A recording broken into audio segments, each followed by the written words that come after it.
Good morning, I'm Jessica Fox. I'm here in downtown Oakland, California. And today we're going to be telling the story about the Pollinator Posse, which is a nonprofit volunteer-run group that's trying to basically spread the word about pollinators and pollinator habitat through the urban jungle. So we're going to be walking through this special garden, and let's go take a look. And because I work here, I have thousands of volunteers, I have staff that's affecting it. I decided I had to be the one. I had to get loud. And so the first step I did was add more pollinator habitat, and also making the bee hotel. We got the habitat sign from National Wildlife Federation, and they love that. We got the mayor to take the mayor's monarch pledge at National Wildlife Federation.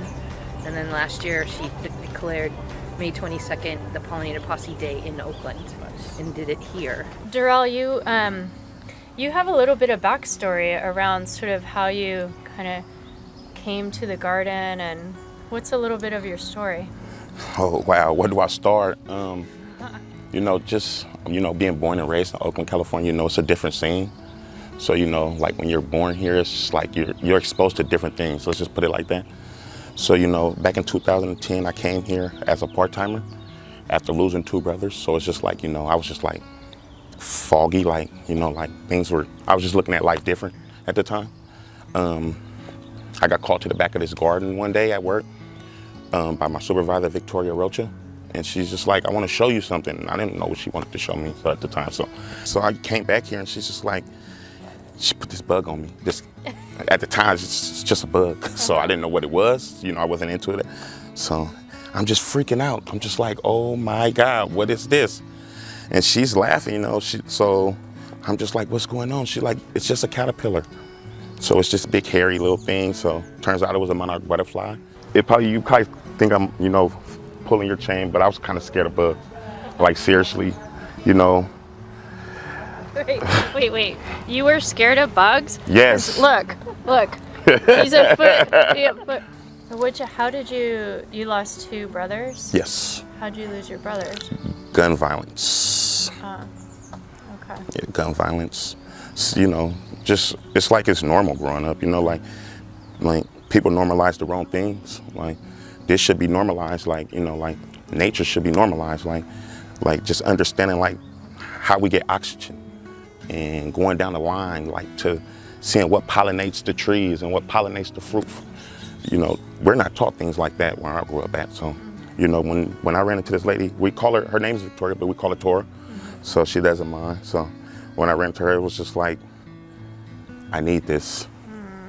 They had a project down on the estuary, and there was all this fennel that they were all cutting down leaders. And so another employee told me that she didn't understand why Darrell said, no, we can't do this fennel over here. We have to leave it for the butterflies. And all the other employees are looking at him like, what? I just heard the story for the first time a month ago. And so and then when I told her how I chased Darrell with the butterfly, and then he would come to my office. You chased Darrell with a butterfly? Yes. I did.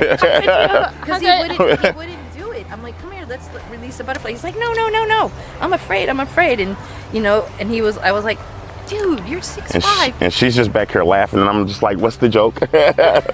So. And then after that, he would come to my office when he'd come in at the end of the day, and he's like, I got any more butterflies? And then, you found that little boy, and he released Monarch. The little boy said, I'm afraid of bugs. Darrell told him a story. He's going through the same thing I was going through, so. And then he had him release it, and then the father is standing there looking all like he was going to be too cool for the whole situation. And then he saw the kid release the butterfly, and then he's like, can I do that? And then we built butterfly gardens with these families that came in here, and it changed their life. I never understood until she told me like what the bees do. They're pollinators. Like without the bees, without flies, seriously, like flies, you'd be surprised like what they just pollinate. Our oxygen, our food supply, like it all comes from them. So, without them, like it'd be no us. How do you shift gears, and how do you like prioritize coming and working in the garden and talking about nature and pollinators when you have all that going on? It's just like,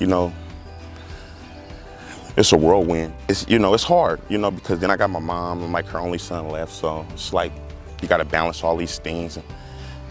it's, you know, that's just put more stress on you. So it's just like you get overwhelmed real quick. So then you come in here into this garden and you look around, it's just like it's a breath of fresh air. You are going to be an inspiration for a lot of other people. Thank you. You know, I'm planting wild seeds right now. You know, we call them the pollinator seeds. Got these little packs. You know, we just call them the pollinator seeds. It's just wildflowers. And every time I get a bloom, I think about Tora. I just think about Victoria. You know, I text her and I'm just say, hey, I got a bloom. And it just reminds me of her. Because, you know, like, I was in a dark place when I first met her. So now it's just like every time I see a bloom, I think of her. Because she helped me bloom. Like, it's just like I'm still blooming.